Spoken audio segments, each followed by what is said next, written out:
Hello les poissons, je suis ravie de vous retrouver. Comment allez-vous? J'espère que vous vous portez bien. Je suis contente. On va faire le petit taroscope du mois de mars. Allez voir vos énergies du mois de mars.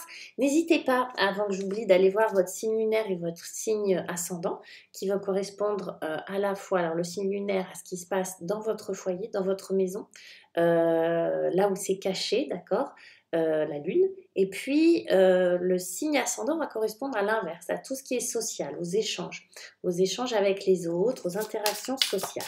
Alors on y va et on va utiliser le symbolone pour avoir une énergie, une couleur, une température, va nous donner une espèce de piste comme ça, de ligne directrice pour vous les poissons sur ce mois de mars. Qu'est-ce qu'on a les amis? Oh, c'est mignon. Allez, on a votre signe. Alors non, c'est les cancers, pardon. On a cancer et gémeaux et on a la lune et on a Neptune. Alors, Neptune, Mercure. Qu'est-ce qu'on a? On a Hermès, Gémeaux, Mercure, c'est un petit peu le messager. C'est comme si vous receviez un message euh, de l'extérieur, ou en tout cas d'une autre part de vous, on va dire ça comme ça, parce que vous voyez cette femme-là qui se désespère un petit peu, elle est un petit peu... Alors on ne sait pas trop si elle est dans une rêverie, si elle est triste. Elle a l'air d'être pas très bien. On est le soir, c'est dans la nuit.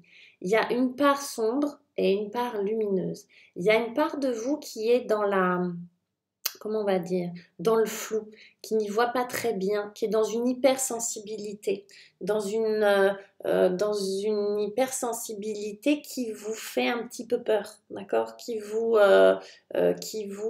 inquiète un petit peu. C'est comme s'il y avait une part de vous, une part plus inconsciente qui vous effrayait ou que vous y voyez pas très clair. Il y a une part de flou là-dedans, vous voyez ce que je veux dire? Et puis, il y a une autre part de vous qui va venir vous rassurer, vous envoyer un message. C'est assez beau. C'est une belle métaphore de ce qui se passe, comme je suis hypnologue aussi, de ce qui se passe un peu dans séances d'hypnose. C'est-à-dire qu'il y a une part qui va pas très bien, une part de nous qui va pas très bien, et on fait appel à une autre part de nous pour résoudre un petit peu le problème, comme s'il y avait un message, comme si une autre part de nous pouvait nous envoyer un message qui venait consoler, qui venait réparer, qui venait transformer ce qui n'allait pas, qui venait rassurer de cette manière-là. C'est assez joli. On va aller voir ce qui se passe pour vous. Allez, les poissons. Les poissons. La première carte va être vraiment la, la part de vous principale, en fait, votre énergie principale à l'entrée de ce mois de mars que vous voulez. Vous voulez de la stabilité, vous voulez que les choses soient en ordre, sur 4 pieds comme ça. Vous voulez que les choses tiennent debout, vous voulez que les actions menées, en fait, et vous partez de là, hein, soient stables. Stables dans les relations, stables dans les activités, dans ce que vous faites, stables financièrement parlant. On peut nous parler aussi, parce que vous voyez ce petit couple qui se fait des bisous, là, ou qui font des promesses, ça peut nous parler d'engagement avec ce 4 de bâton, d'engagement relationnel. Alors oui, d'engagement amoureux, d'engagement relationnel avec les autres. Pour certains, oui, il va y avoir des mariages qui vont se célébrer, des fiançailles, des choses comme ça. Mais ça va nous parler d'engagement relationnel. De pacte scellé, vous voyez. Et encore une fois, on a le féminin et le masculin, et on a un homme et une femme, et là aussi, et on a vraiment deux énergies, parce que ça, on peut l'interpréter aussi comme ça, hein, comme un masculin et un féminin. On a vraiment cette part-là qui vient réveiller celle-ci, qui vient dans les rêves, hein, ça c'est le messager, vous voyez, elle est assoupie aussi, hein, cette femme, donc elle va les consulter avec son intuition, elle va aller consulter ses rêves, il y a des messages qui vont arriver pendant la nuit, d'accord, aussi. Hein, c'est une façon de voir les choses également, c'est toute cette part inconsciente qui vient nous donner des messages. Donc là, on est dans l'espèce de pacte aussi comme ça. Alors ça, c'est beaucoup plus concret. Hein. Mais en tout cas, vous partez les poissons sur une idée de stabilité, d'ancrage et de choses qui va durer. Vous voyez, de contrats qui vont se signer, de liens qui vont se faire, d'associations qui vont se faire et qui va durer. Où il est le grain de sable dans cette histoire-là? Où est-ce qu'il est? Ben, il est là, c'est le pendu, un arcane majeur qui va nous parler de blocage. Dans ce sens-là. Moi, je l'aime bien le pendu, mais là, effectivement, c'est votre défi. Donc l'idée, ça va être de ne pas prendre le pendu justement comme un blocage pénible et point barre, d'accord? Ça va être de l'appréhender de la bonne façon. Encore une fois, on va nous parler d'intuition, d'introspection, de part inconsciente. Et vous voyez son petit habit là, bleu foncé qui va nous parler des parts inconscientes. Et puis le rouge qui va nous parler d'action, de passion, etc. En fait, on va nous inviter à aller voir les choses autrement là, les poissons. Donc c'est vraiment, moi je pense qu'il y a vraiment quelque chose où vous êtes, à la fois tout va bien, et en même temps, vous êtes perturbé. Il y a quelque chose qui vous dérange et peut-être que vous ne savez pas l'identifier, que vous ne savez pas ce que c'est, que du coup ça vous bloque, vous avez l'impression d'être freiné, vous avez l'impression d'être bloqué, ou vous avez l'impression d'avoir des peurs, mais vous ne savez pas très bien de quoi, d'où elles viennent, des appréhensions comme ça, où vous vous sentez mal à l'aise.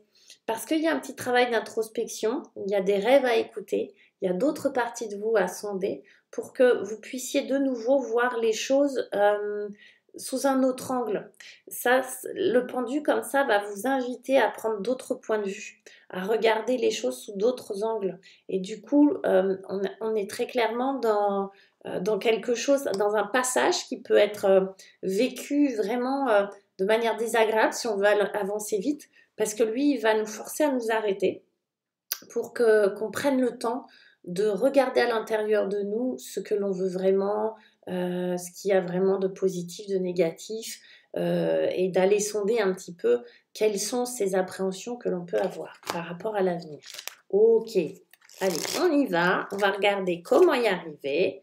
Waouh, on a l'as de denier. Vous allez vraiment être entreprenant, les poissons, sur ce mois de mars.